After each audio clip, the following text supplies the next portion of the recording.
أشهد أن محمد رسول الله۔ 3 دفعہ قرآن میں آئے ہیں، سورہ توبہ میں آیت نمبر 33 ہے، سورہ فتح میں آیت نمبر 28 ہے، سورہ صف میں آیت نمبر 9 ہے۔ سورہ توبہ میں اور سورہ صف میں وَلَوْ كَرِهَ الْمُشْرِكُونَ پر آیت ختم ہوتی ہے، سورہ فتح میں وَكَفَىٰ بِاللَّهِ شَهِيدًا پر آیت ختم۔ تقابلی مطالعہ اس اعتبار سے کرنا ہے کہ اس آیت میں سورہ حدید کے تمام رسولوں کے ساتھ 3 چیزوں کا ذکر کیا، انزلنا معهم الکتاب والمیزان، اور اس سے پہلے بالبینات، جبکہ حضور صلی اللہ علیہ وسلم کے بیان میں صرف 2 چیزوں کا ذکر ہوا، الہدی و دین الحق۔ اس میں اب تقابلی مطالعہ کیجیے، اس لیے کہ حضور صلی اللہ علیہ وسلم کا اصل معجزہ بھی قرآن حکیم، الہدی سے مراد ہے قرآن، ہدی للناس، ہدی للمتقین، الہدی دی گائیڈنس، جس میں کہ ہدایت خداوندی مکمل ہو چکی ہے، اپنے اتمام کو پہنچ چکی ہے، درجہ تکمیل کو پہنچ چکی ہے۔ اور حضور کا معجزہ بھی یہی ہے، حضور کا معجزہ ید بیضا نہیں ہے، حضور کا معجزہ عصا کی شکل میں نہیں ہے، حضور کا معجزہ کسی اونٹنی کی برآمد ہو جانے کی صورت میں نہیں ہے، حضور کا معجزہ قرآن۔ یاسین والقرآن الحکیم انک لمن المرسلین، قرآن کی قسم ہے، قرآن گواہ ہے اس پر کہ آپ اللہ کے قاف والقرآن المجید، یہ قرآن مجید کی قسم ہے، قرآن گواہ ہے آپ کی رسالت۔ تو صاد والقرآن ذی الذکر، یہ قرآن ہے جو ذکر والا ہے، نصیحت والا ہے، یہی آپ کی رسالت کا ثبوت ہے۔ اس پر تو انشاءاللہ تفصیلی گفتگو اب دورہ ترجمہ قرآن سے قبل جو میں تمہیدی تقریر کر رہا ہوں اگلے جمعے کی شام کو، وہ اس میں تعارف قرآن میں یہ چیزیں آئیں گی انشاءاللہ تفصیل کے ساتھ۔ لیکن یہ جان لیجئے کہ معجزہ جمع کتاب مل کر الہدی، اور وہ جو میزان شریعت چلی آ رہی تھی وہ اپنی تکمیل کو پہنچ گئی ہے دین حق کی طرف۔ میں نے جو مضمون لکھا ہے، میری کتاب ہے نبی اکرم صلی اللہ علیہ وسلم کا مقصد بعثت، 3 مقالات پر مشتمل، درمیانی مقالہ یہی ہے کہ حضور کا مقصد بعثت کیا ہے، اور اس میں تفصیل بیان کی کہ جیسے انسانی ذہن کی بھی ارتقائی منازل جو ہے، انسان کا فکر اور ذہن انسانی بھی اس میں سے گزرا ہے، یہی وجہ ہے کہ الہدی کا اتمام ہوا محمد پر صلی اللہ علیہ وسلم، جبکہ انسان اپنے ذہنی ارتقاء کے اعتبار سے بلوغ کو پہنچ گیا۔ اسی طریقے سے تمدن انسانی کا بھی ارتقاء ہوا ہے۔ کبھی ہم غاروں میں رہتے تھے، کوئی اجتماعی نظام تھا ہی نہیں، پھر کوئی قبائلی نظام ہوا، پھر کوئی اور نظام ہوا، پھر بڑی بڑی مملکتیں قائم ہو گئی۔ اب یہ کہ پورا نظام زندگی جس طریقے سے کہ اجتماعیت کی گرفت میں آ چکا ہے، تو اگر وہ نظام صحیح ہے تو تمام افراد کا معاملہ بھی بہتر ہو جائے گا، نظام ہی غلط ہے تو ظاہر بات ہے کہ معاشرہ تل پٹ ہو کر رہ جائے گا۔ تو جب وہ تمدن اس سطح کو پہنچ گیا کہ بڑی بڑی عظیم مملکتیں، امپائر قائم ہو گئی، مملکت روما اور مملکت فارس، اس کے وقت حضور کو اب بھیجا گیا ایک کامل نظام اجتماعی دے کر، ایک complete politico social economic system based on social justice. اور ظاہر بات ہے جب تک اسے قائم کر کے نہ دکھائے وہ حجت نہیں بنتی۔ تو شہادت علی الناس اس پر گفتگو ہوئی ہے ان دروس میں بھی، شہادت زبان سے نہیں دی جاتی، وہی ذات واحد شہادت، عبادت کے لائق زبان اور دل کی شہادت کے لائق، ہم گواہی دیتے ہیں اشہد ان لا الہ الا اللہ و اشہد ان محمد رسول اللہ، پھر ہمارا عمل جو ہے کی گواہی دینا چاہیے اس کو کہ واقعتاً ہم اللہ کو اپنا الہ اور معبود اور حاکم مطلق مانتے ہیں، اور محمد کو واقعتاً ہم نے اللہ کا رسول مانا ہے صلی اللہ علیہ وسلم۔ پھر انفرادی طور ہی پر نہیں، اجتماعی طور پر بھی گواہی اس وقت قائم ہوگی جبکہ وہ نظام عملاً قائم کر کے دکھایا جائے، ورنہ یہ کہا جائے گا یوٹوپیا ہے، خیالی جنت ہے، باتیں تو بڑی اچھی ہیں، یہ عملی باتیں نہیں ہیں، امپریکٹیکیبل ہیں، انہونی سی باتیں ہیں۔ سید القوم خادمہم، کیا تکلیف ہوئی، جملہ کہہ دیا آپ نے، لیکن ایسا ہو سکتا ہے کبھی؟ کر کے دکھائیے، کر کے دکھایا ہے ابو بکر اور عمر رضی اللہ تعالیٰ عنہما، سید القوم خادمہم۔ اگر دیکھنا ہو عمل کے اندر تو دیکھ لو ابو بکر اور عمر رضی اللہ تعالیٰ عنہ، نظام قائم کیا کہ ایسا نہیں ہے کہ بس کوئی شاعری کی گئی ہے معاذ اللہ، بلکہ وہ نظام قائم کر کے دکھایا جس میں ہر اعتبار سے توازن، عورتوں کو حقوق دیے، لیکن وہ حقوق اس طرح کے نہیں ہیں کہ خاندانی نظام درم برم ہو جائے، عوام کو حقوق دیے، وہ خلیفۃ المسلمون کو ٹوک پوچھ سکتے ہیں یہ کرتا آپ کا کہاں سے بنا، لیکن یہ نہیں ہے کہ پھر وہ آزادی اس طرح کی ہو جائے کہ وہ جو نظام ہے وہ بالکل نرم برم ہو کر رہ جائے۔ اسی طریقے سے صاحب مال جو ہے اس کے اپنے حقوق ہیں، لیکن یہ کہ مزدور کا اپنا حق ہے، اور یہ کہ مال کو پھینکنے لگ جائے سود کی بنا پر اور ارتکاز زر ہو جائے، یہ سب سے بڑی حرام ہے اسلام میں۔ یہ نظام ہے جو دین حق کی شکل میں محمد عربی صلی اللہ علیہ وسلم کو دیا ہے۔ تو اب تقابل ہم کر رہے تھے کہ جہاں جنرلائز قانون آیا وہاں تین چیز، لقد ارسلنا رسلنا بالبینات وانزلنا معهم الکتاب والمیزان، وہاں فرمایا گیا هو الذی ارسل رسولہ بالہدی ودین الحق، اس لیے کہ الہدی قرآن ہے، قرآن ہی معجزہ بھی ہے اور قرآن ہی الکتاب بھی ہے، اور وہ نظام جو ہے پولیٹیکو سوشو اکنامک سسٹم وہ دین حق کی شکل میں کامل نظام کی حیثیت سے پیش کر دیا۔ تو کس لیے بھیجا حضور کو؟ لِیُظْہِرَہُ عَلَى الدِّینِ کُلِّہ، اس نظام کو غالب کر کے۔ یہ نظام کسی اور نظام کے تابع رہے گا تو پھر ظاہر کیسے ہوگا؟ ملوکیت کے تابع ہو گیا، سرمایہ داری کے تابع ہو گیا، کسی اور کے تابع ہو گیا تو وہ تو پھر نظام، وہ تو مذہب بن جائے گا، عقیدہ ہے، نماز ہے، روزہ ہے۔ جیسا کہ خلافت راشدہ کے بعد تدریجاً جب خلافت کا نظام ختم ہوا، ملوکیت آئی، جاگیرداری آئی، سرمایہ داری آئی، اور دین سکڑ کر رہ گیا عقائد میں اور نماز روزہ حج اور زکوٰۃ میں اور کچھ ذکر اور حلقے جو ہے مراقبوں کے اس میں، باقی وہ نظام جو ہے وہ تو بادشاہوں کا ہے، محل ہے، ان کے بن رہے ہیں۔ بادشاہ کی محبوب بیوی کا انتقال ہوا ہے تو کروڑوں روپے سے تاج محل بن رہا ہے۔ بادشاہ کو محل چاہیے، الحمرا بن گیا ہے۔ بادشاہ کے لیے تو بڑا شاندار توپ کاپی جو ہے، جا کے استنبول میں دیکھیے کتنا عظیم الشان محل بنایا گیا ہے۔ کہاں عمر فاروق تھے جو حجرے میں رہتے تھے، لیکن کسریٰ اور قیصر کے ایوانوں کے اندر لرزہ طاری ہوتا تھا ان کے نام سے۔ کہاں یہ تھے کہ عیاشیاں ہیں، اپنے عیش کے جو ہے ایوان سجا رکھے ہیں، لیکن دنیا کے اندر ان کی کوئی حیثیت ہی نہیں۔ تو بہرحال کس چیز کو سمجھیے، لِیُظْہِرَہُ عَلَى الدِّینِ کُلِّہ، تاکہ وہ غالب کرے، قائم کرے، نافذ کرے، پورے نظام زندگی پر اسلام چھا جائے، اسلام غالب آ جائے، اسلام قائم ہو جائے، زندگی کا کوئی جز، کوئی پہلو، کوئی ایسپیکٹ اس سے خارج اور فارغ نہ رہے، آزاد نہ رہے۔ وہی بات یہاں کہی گئی، لقد ارسلنا رسلنا بالبینات وانزلنا معهم الکتاب والمیزان لیقوم الناس بالقسط۔ اب یہ مقصد پورا کیسے ہو؟ پہلے آیت کا ترجمہ کر لیجئے، وانزلنا الحدید، ہم نے لوہا بھی اتارا، فیہ بأس شدید، باس کا ترجمہ بعض لوگ ذرا اوائڈ کرتے ہوئے قوت، اس میں بڑی طاقت ہے، لیکن حقیقی ترجمہ اس کا یہ کہ اسلحہ کی قوت، اسی سے تلوار، اسی سے نیزہ، اسی سے ڈھال، اصل میں لوہا اس لیے ہے، اس سے اسلحہ۔ فیہ باس شدید، اسی لیے یہ جب بھی لفظ آتا ہے باسا، جب جمع کی شکل میں آتا ہے اس سے مراد ہوتا ہے فقر، فاقہ، بھوک، لیکن جب الباس آتا ہے تو جنگ۔ چنانچہ ہمارا جو دوسرا درس ہے، لیس البر ان تولوا وجوہکم قبل المشرق والمغرب، آخری میں جب آتے ہیں الفاظ والصابرین فی البأساء والضراء وحین البأس، صبر کرنے والے بأساء میں، یعنی تنگی ہے، فاقہ ہے، بھوک ہے اور تکلیف ہے، کوئی مصیبت ہے، کوئی زخم لگ گیا ہے اس کی تکلیف ہے، اور حین الباس، جنگ کے وقت۔ اصل تو امتحان یہ ہے جہاں جان کے لالے پڑ جائیں، جہاں جان کی بازی کھیلنی پڑے، جو صبر کا وہاں مظاہرہ کر سکے وہ ہے کہ جو کوالیفائی کر گئے، اولئک الذین صدقوا واولئک هم المتقون، یہ ہے وہ لوگ کہ جو واقعتاً سچے ہیں اپنے دعوی ایمان میں، اور یہ ہے وہ لوگ جو واقعتاً متقی ہیں۔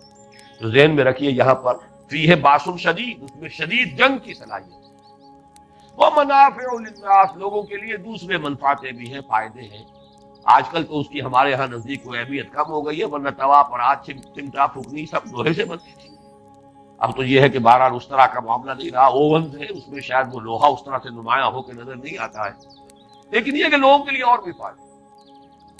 وَلِيَعْلَمَ اللَّهُ مَن يَنصُرُهُ، اور تاکہ اللہ یہ دیکھے، یعلم کا ترجمہ ہمیشہ ہم کرتے ہیں دیکھے، جان لے نہیں، اس لیے کہ اللہ تعالیٰ کا علم قدیم ہے، اللہ کو معلوم ہے کون کتنے پانی میں ہے، لیکن اللہ دکھا دینا چاہتا ہے لوگوں کو، ظاہر کر دینا چاہتا ہے، تاکہ اللہ دیکھ لے یا اللہ دکھا دے، ظاہر کر دے۔ من ينصرہ ورسلہ بالغیب، کون ہے وہ جو غیب کے باوجود اس کی، یعنی اللہ کی اور اس کے رسولوں کی مدد کرتا ہے۔ دین اللہ کا ہے، پولیٹیکو سوشو اکنامک سسٹم اس کا، حاکمیت اللہ کے لیے ہے۔ 2 مرتبہ پہلے حصے میں آیت ہم پڑھ چکے ہیں، لہو ملک السماوات والارض، ہم یہ بھی پڑھ چکے العزیز الحکیم، وہی بادشاہ حقیقی وہ ہے، حکم اس کا چلنا چاہیے۔ لہذا جو لوگ اس لوہے کی طاقت کو ہاتھ میں لے کر اللہ کے حکم کو نافذ کرتے ہیں وہ اللہ کے مددگار ہوئے، اور اللہ کے اس دین کو عملاً قائم کرنا فرض منصبی ہے محمد الرسول اللہ کا اور رسولوں کا، تمام رسولوں کا، تاکہ عدل قائم کرے۔ اور حضور کے لیے واحد کے سینے میں بھی آ گیا امرت لأعدل بینکم، اور یہاں 3 مرتبہ آ گیا لیظہرہ علی الدین کلہ، تو گویا کہ جو بھی لوہے کی طاقت لے کر محمد کی نصرت کے لیے میدان میں آ گئے صلی اللہ علیہ وسلم، وہ اللہ کے بھی مددگار، رسول کے بھی۔ جس کو میں کہہ رہا ہوں کہ یہ ہے در حقیقت، جس کو عریہ کا لفظ میں نے استعمال کیا ہے بارہا، اتنے واضح الفاظ میں دیکھیے آدمی جھجکتا ہے، کہنا نہیں چاہتا، لیکن اللہ تعالیٰ کو واللہ لا یستحیی من الحق، اللہ کو حق بات کے کہنے میں کوئی رکاوٹ نہیں، کوئی جھجک نہیں۔ عام آدمی سمجھے گا یہ بات کہنے کی نہیں ہے، اگر ہے بھی دل میں تو رکھو، اسے زبان پر نہ لاؤ، لیکن یہاں سے اچھی طرح جو بات سمجھا دی گئی ہے وہ کیا ہے کہ ریولوشن یا کسی نظام عدل اجتماعی کو قائم کرنے کا پروسیس کیا، پہلا مرحلہ اس میں یہی ہے کہ جو الہدیٰ دی گئی ہے، آپ کو ہدایت کی کتاب دی گئی ہے جس میں کہ معجزہ بھی ہے، اس کے ذریعے سے لوگوں کو دعوت دیجیے ہدایت کی طرف، دعوت، تبلیغ، اس پیغام کو عام کرنا، لوگوں کو اس پر مطمئن کرنا، ذہناً مطمئن کرنا، قلباً مطمئن کرنا، اس کے مضمرات کو کھول کر بیان کرنا۔ وَنَزَّلْنَا إِلَيْكَ الذِّكْرَ لِتُبَيِّنَ لِلنَّاسِ مَا نُزِّلَ إِلَيْهِمْ، اے محمد صلی اللہ علیہ وسلم، ہم نے آپ پر یہ ذکر نازل فرمایا تاکہ آپ لوگوں کے لیے واضح کریں، بیان کریں، کھولیں، اس کی شرح کریں، اس کی وضاحت کریں جو ان کے لیے نازل کیا گیا ہے۔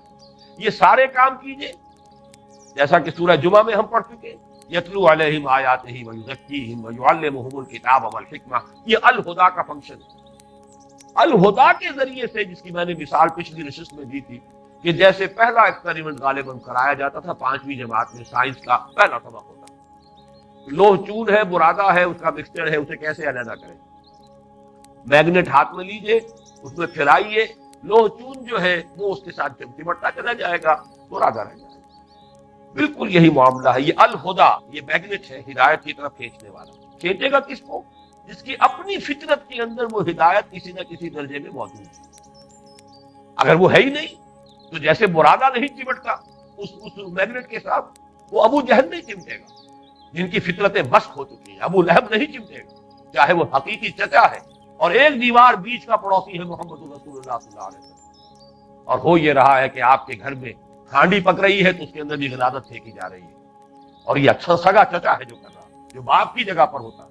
لیکن یہ کہ وہ اعناد اور دشمنی اور شقاق یہ اس درجے ہے اندر، اور حسد کہ اس کی وجہ سے یہاں تک جا رہا ہے، سگا چچا۔ اس حوالے سے جان لیجئے کہ جس کے اندر صلاحیت ہے وہی کھینچے گا، جو گڈ کنڈکٹر آف ہیٹ ہے اسی میں حرارت جو ہے وہ سرایت کرے گی، جو گڈ کنڈکٹر آف الیکٹریسٹی ہے اسی میں کرنٹ پاس کرے گا۔ لیکن بہرحال آپ اس میگنیٹ کو پھیلائیں، جتنا بڑا معاشرہ ہے اتنا ہی پھیلائیں گے، تبھی اس میں جو بھی سلیم الفطرت لوگ ہیں وہ چمٹ کر آئیں گے۔ آپ صرف ایک کلیا میں گڑ پھوڑتے رہیں گے تو اور آس پاس کے لوگوں کو کیا پتہ چلے؟ لہذا جو بھی آپ کا پہلا فیلڈ ہے، میدان کار جو ہے، اس کی وسعت کے مطابق اس قرآن کی دعوت کو پھیلائیے، عام کیجیے۔ پھر یہ کہ وقت کی ذہنی سطح کے مطابق ہو، یہ نہ ہو کہ آپ واز کہہ رہے ہو، صرف جو آپ کا ذہین عنصر ہے وہ اس کو سمجھے ہی نہ، اس کی طرف توجہ ہی نہیں دے گا، واز کہہ رہے ہیں، اس کے لیے دلائل ہونے چاہیے، براہین ہونی چاہیے۔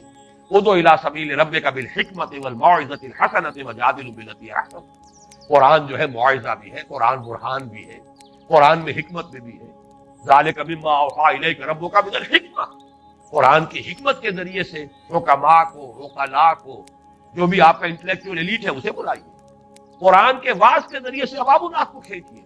بہرحال جن کے اندر بھی وہ خیر ہے، بھلائی ہے، صلاحیتیں کھینچائیں گے، لیکن جن کے اندر نہیں ہے وہ تو نہیں آئیں گے، اور جن کے مفادات ہیں وہ بات کو حق سمجھ کر بھی نہیں آئیں گے۔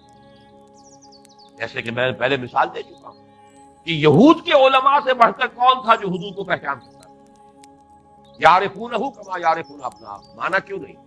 ان کی چودراہٹیں تھیں، ان کی مسندیں تھیں، ان کی حیثیتیں تھیں، لوگ ان کے ہاتھ چومتے تھے، لوگ آتے تھے ان سے فتوے مانگتے تھے، ان سے مسئلے پوچھتے تھے، عالم وہ تھے۔ لہذا اب حضور کو مان لے تو ان کی حیثیت ختم ہوگی، نہیں مانا۔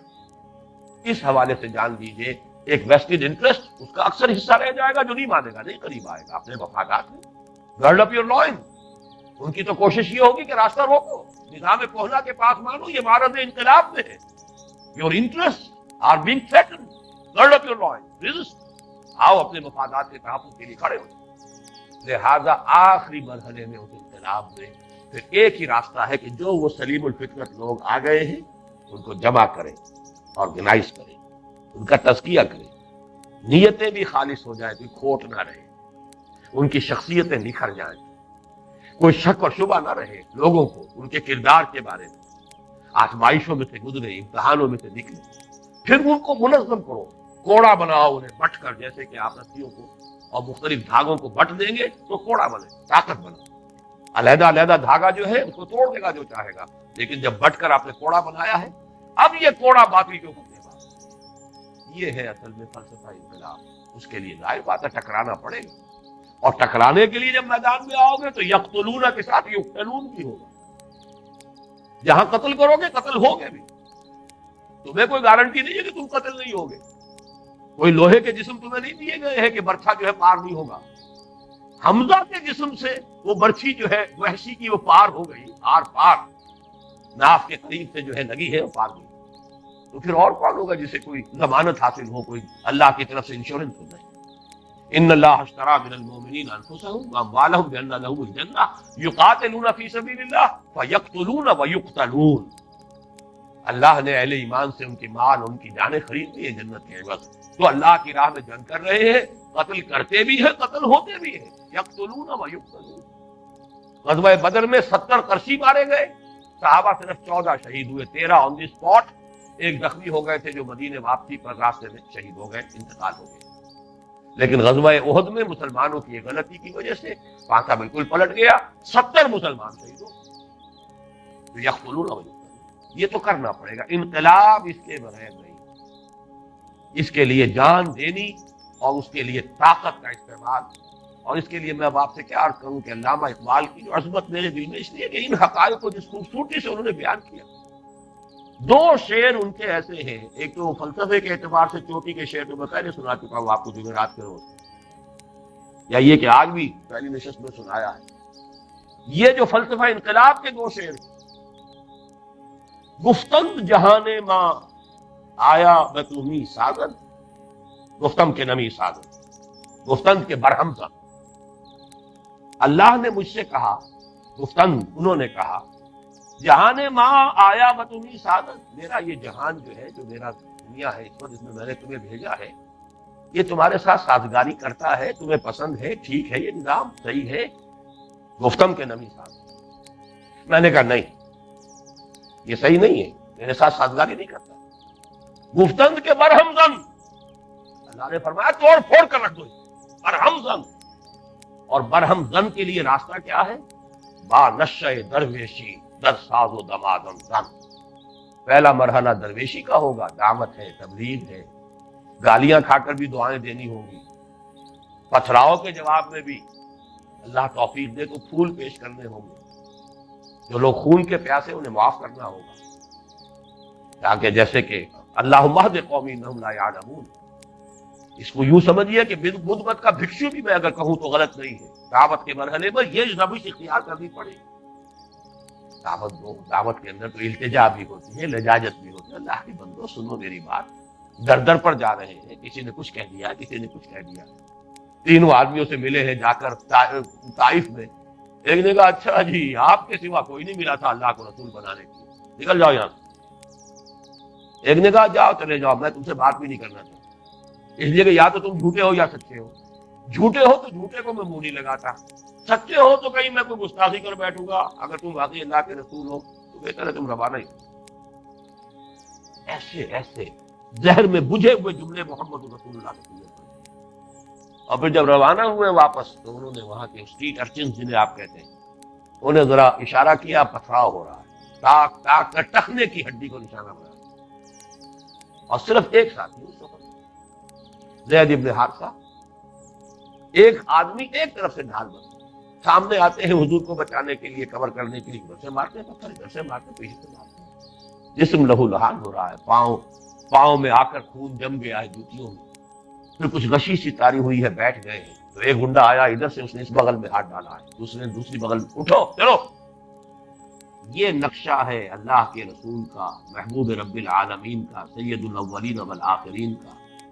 داعی فریاد آئی ہے زبان کے اوپر، اللہم الیک اشکو ذوف قوتی وقلت حیلتی وہوانی علی الناس الی من تکلنی الی بعید یتجہمنی او الی عدو من لقتہمنی۔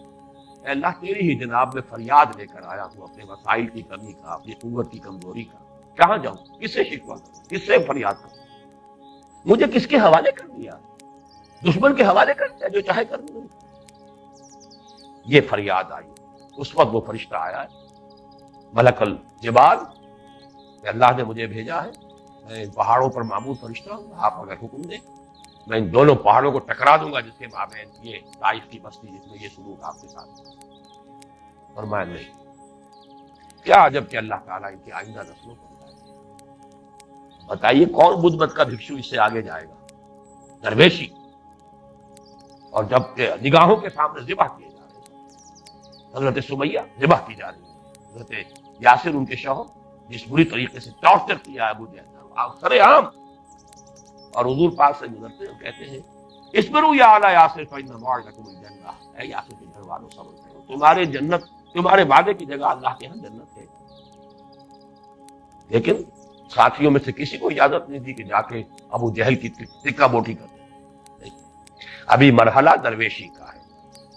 نغمہ ہے بلبل شوریدہ تیرا خام ابھی، اپنے سینے میں اسے اور ذرا تھام ابھی، ابھی ذرا اپنے جذبات انتقام کو تھامو۔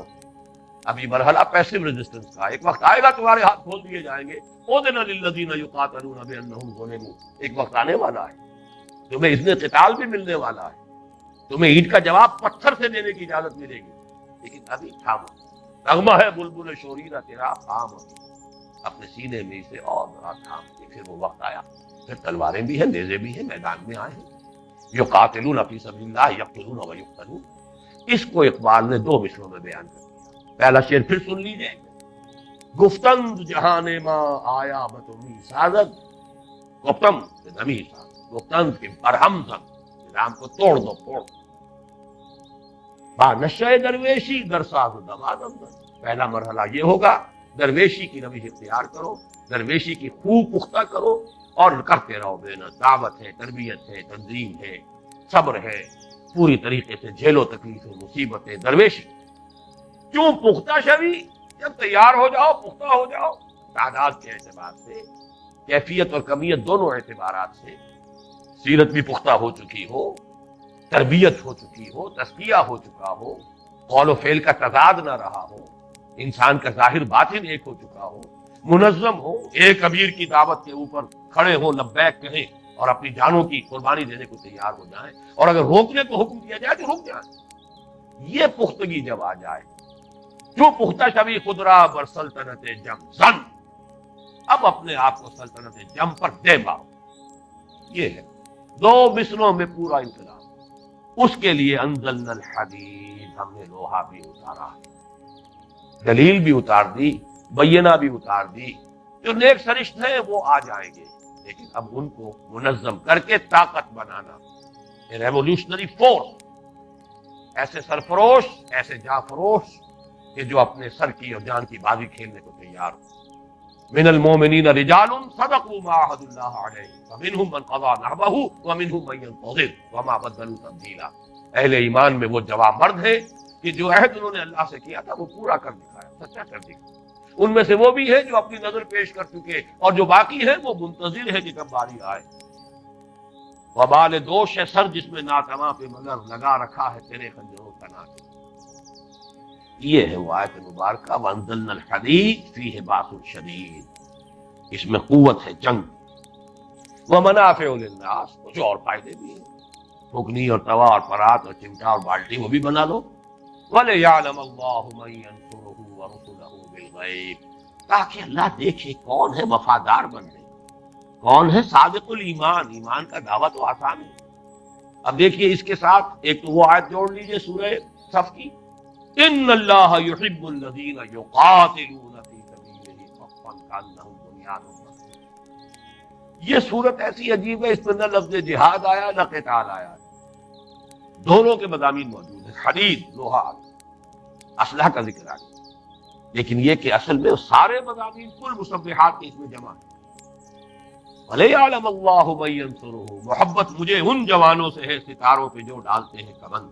اللہ کو محبوب وہ بندے ہیں، وہ نہیں کہ تو فقط اللہ اللہ اللہ اپنے گھروں میں بیٹھے ہوئے ضربے لگائے جاؤ، ساری عمر ضربے ہی لگاتی گزار دو، کوئی باطل کے ساتھ کبھی نہ پنجہ آزمائی کرنا، نہ کبھی باطل کو للکارنا.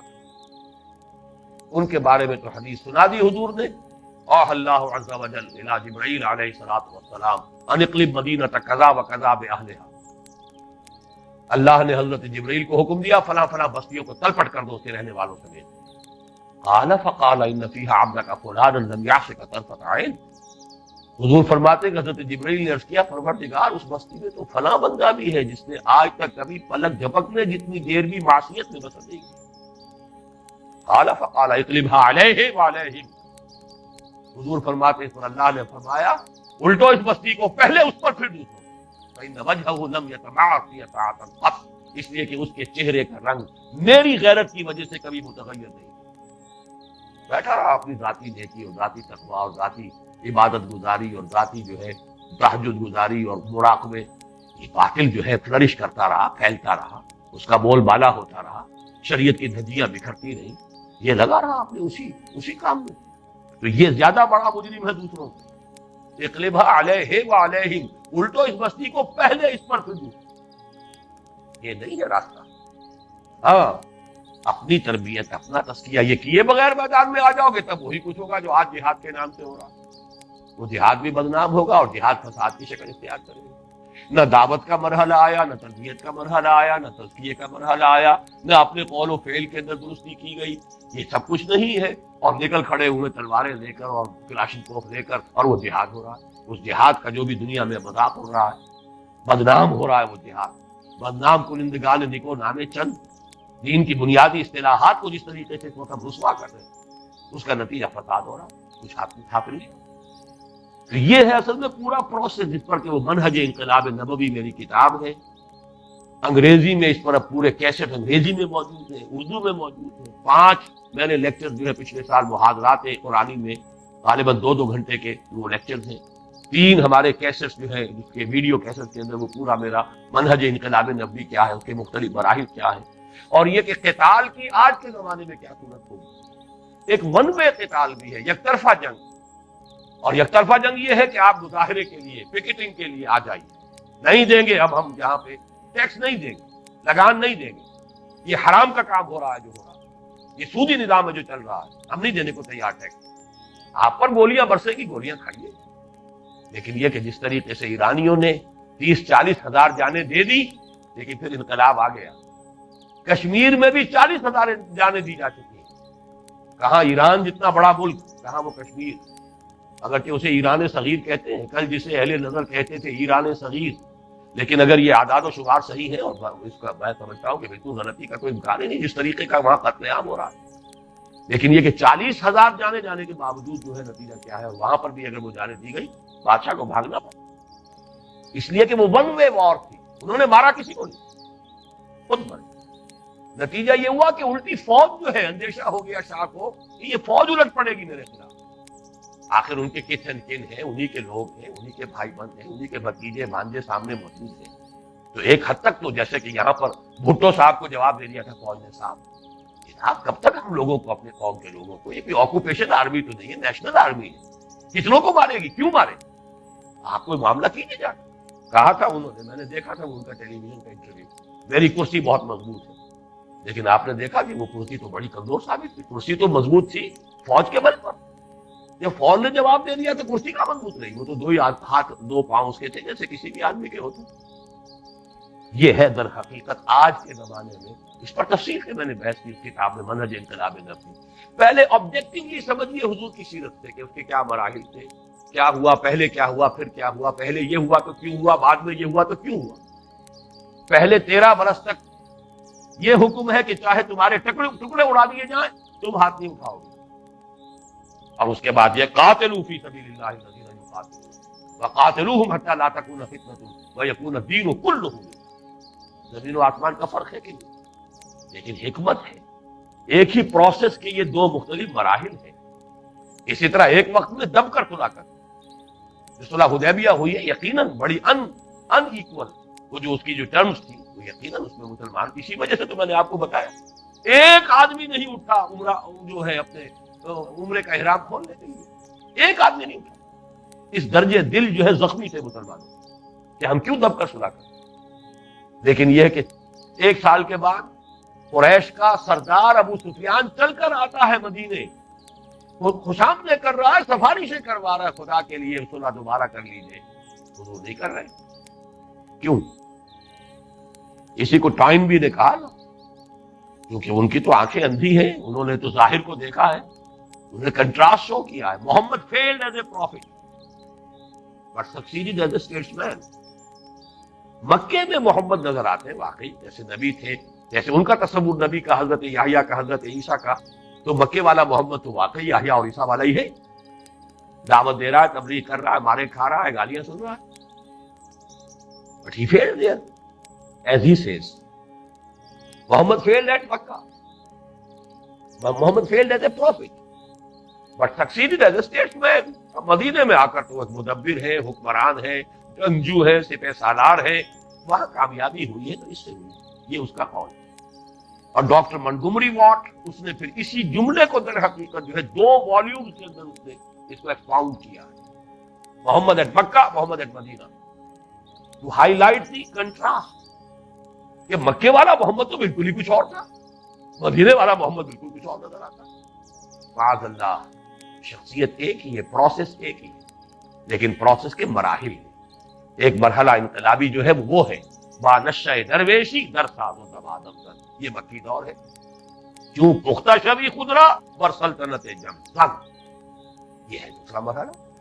ظاہر بات ہے اس کے بغیر کوئی انقلاب آ ہی نہیں سکتا۔ یہ ہے اصل پروسیس جو اس آیت میں اور بڑے واشگاف الفاظ میں، جیسا کہ میں نے عرض کیا کہ لوگوں کو جھجک آتی ہوگی، اللہ کو کوئی جھجک نہیں۔ واللہ لا یستحی من الحق، صاف کہا اس نے، لوہا اتارا ہے۔ وہ جو پنجابی میں کہا جاتا ہے کہ 4 کتاباں عرش میں آئیاں، 5واں آیا ڈنڈا۔ وہ ڈنڈا جو ہے اس کی اپنی اہمیت، اس کی ضرورت ہے۔ لقد ارسلنا رسلنا بالبینات وانزلنا معهم الکتاب والمیزان لیقوم الناس بالقسط۔ یا تو تلاوت کرتے رہیے، ثواب لیتے رہیے، تراویح پڑھتے رہیے اور ثواب لیتے رہیے، جبکہ قرآن یہ کہتا ہے کہ یا اہل الکتاب لستم علی شیء حتی تقیموا التوراۃ والانجیل وما انزل الیکم من ربکم۔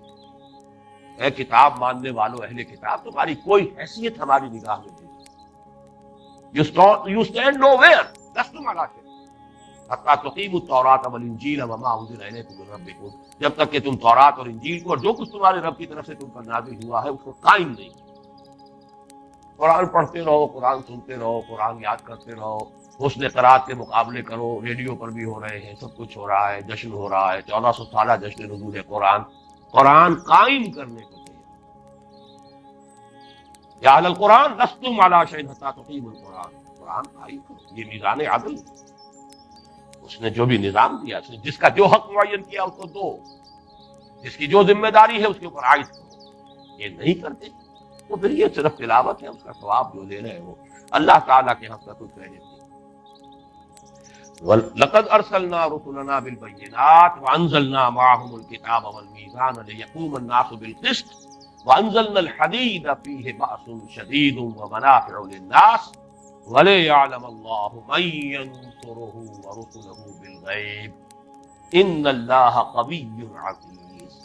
من ینصرہ ورسلہ بالغیب، بالغیب کے بارے میں جان لیجئے، مجھے مولانا اصلاحی صاحب کی بات پسند ہے کہ یہ بات جو ہے ظرفیہ ہے، اصل میں بڑی پیاری بات ہے، فلسفیانہ بھی ہے یہ بات کہ اللہ غیب میں نہیں ہے، غیب میں ہم۔